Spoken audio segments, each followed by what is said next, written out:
She thought he was just being friendly until she noticed he only stood that close to the young girls. Sarah was 15 when she started her first job at a local bookstore. Her manager, Derek, was 42, married, and known in the community as a devoted family man. Everyone trusted him.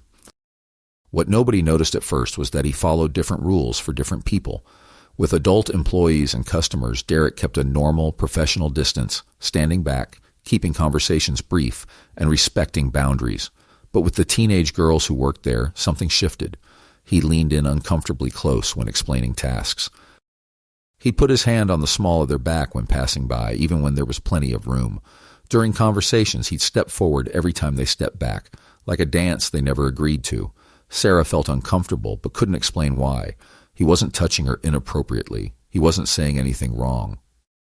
He was just too close, and that small voice in her head kept making excuses for him. Maybe the store was just crowded. Maybe this was normal, and she was being oversensitive. Maybe she was imagining things.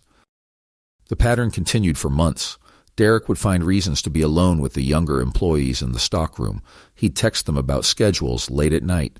He'd compliment their appearance in ways that felt too personal, too lingering. Each action, taken alone, seemed borderline.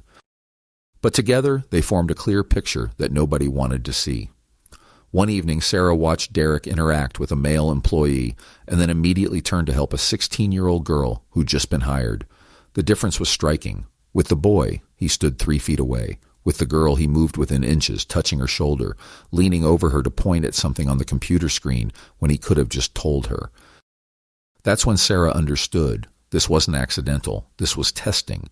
Predators don't usually start with obvious violations. They start with small boundary pushes, standing too close, touching briefly, making slightly too personal comments. They're measuring. Who pulls away? Who stays silent? Who makes excuses for them? Those who don't resist become targets for escalation.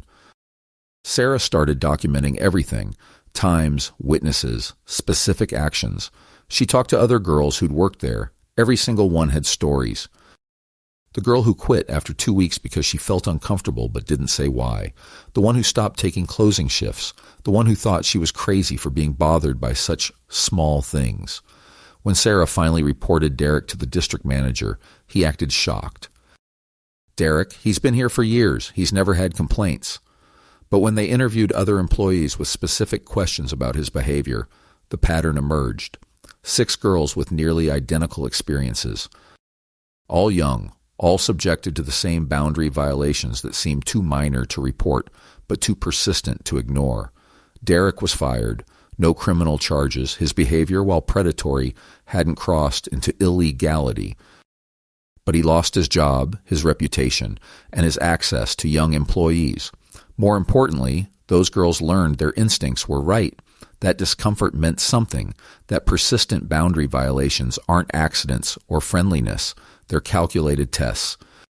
If someone consistently violates your personal space, especially if they don't do it with everyone, trust that feeling in your gut. Predators rely on your politeness, your self-doubt, and your isolation. They count on you not comparing notes with others. Don't give them that advantage.